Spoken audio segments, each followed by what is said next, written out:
Good morning, students. Welcome back. Today we'll be discussing another topic from a grammar, that is verbs. Now verbs. What are verbs? Verbs are the action words. Play, sing, eat, dance, etc. All these verbs are action. Now this verb can be divided into two forms. One is helping verb and the other are the main verbs.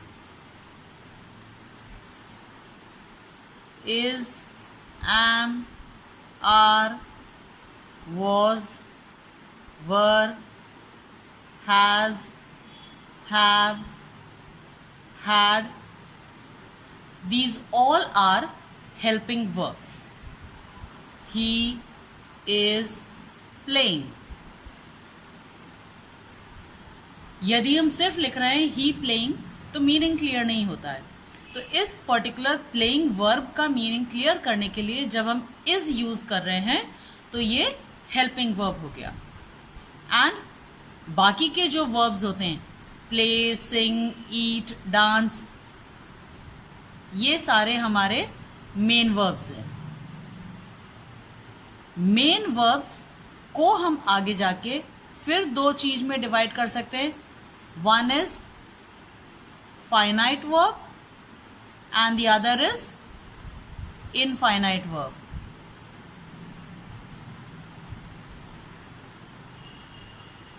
Infinite verb आप आगे जाके अपनी आगे वाली classes में पढ़ोगे.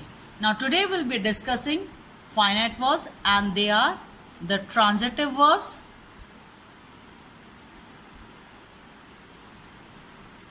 and non-transitive या intransitive.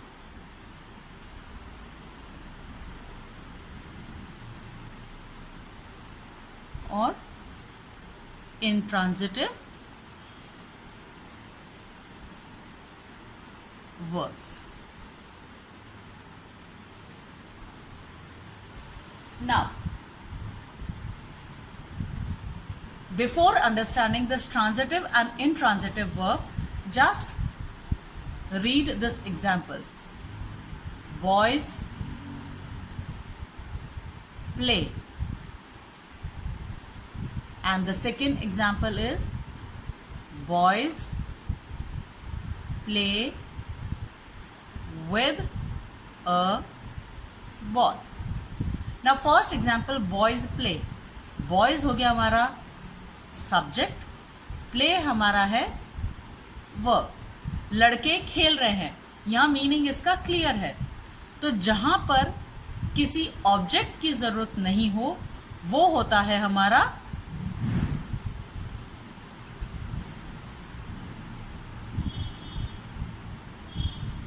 intransitive verb.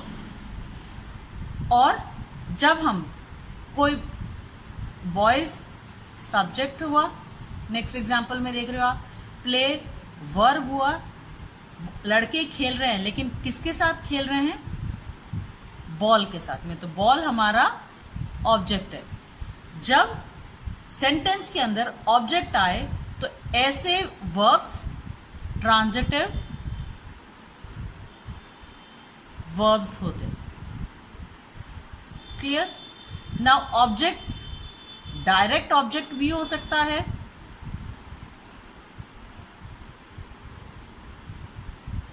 और इनडायरेक्ट ऑब्जेक्ट भी हो सकता है.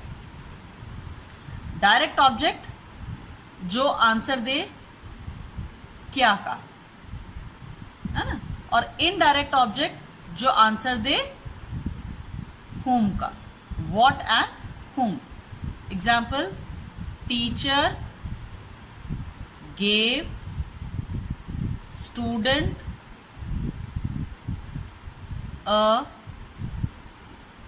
book.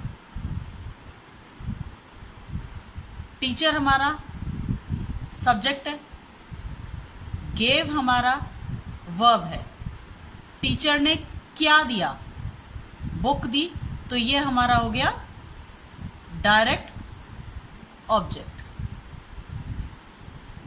और किसको दिया, टू whom, ये हमारा हो गया indirect object. I hope this is clear. Now the next thing in this is verbs of incomplete predication.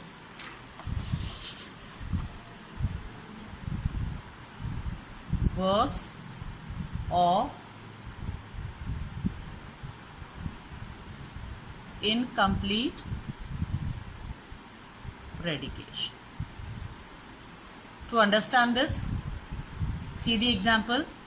She appears.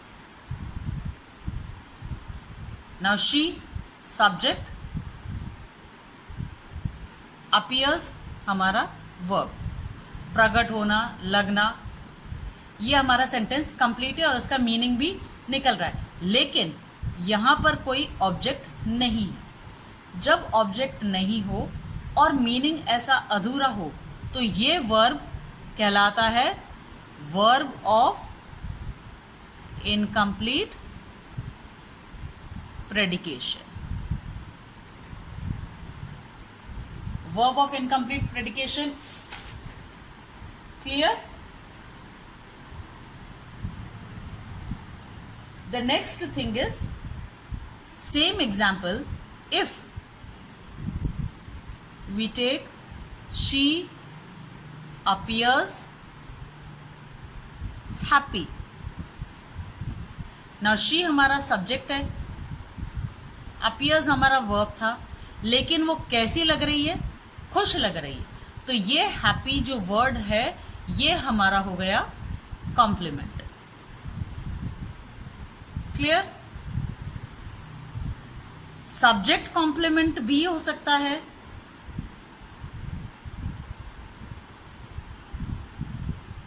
And object complement भी हो सकता है। Evelyn is pretty. कौन है? एवलिन है, तो ये सब्जेक्ट कॉम्प्लीमेंट हो गया। They made him king. उनने उसको राजा बनाया। क्या बनाया? राजा। तो ये ऑब्जेक्ट कॉम्प्लीमेंट हो गया। And the last thing in this chapter remains strong verbs and the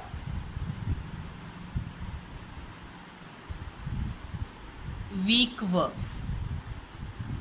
verbs के 3 फॉर्म्स होते हैं, first form, second form and third form. जिन वर्ब्स को चेंज करने के लिए, उसके पास्ट टेंस को बदलने के लिए, हम बनाने के लिए हम ईडी, डी या टी ऐड करते हैं, तो वो होते हैं weak verbs. By adding E D, D और T, learn, learned and learn.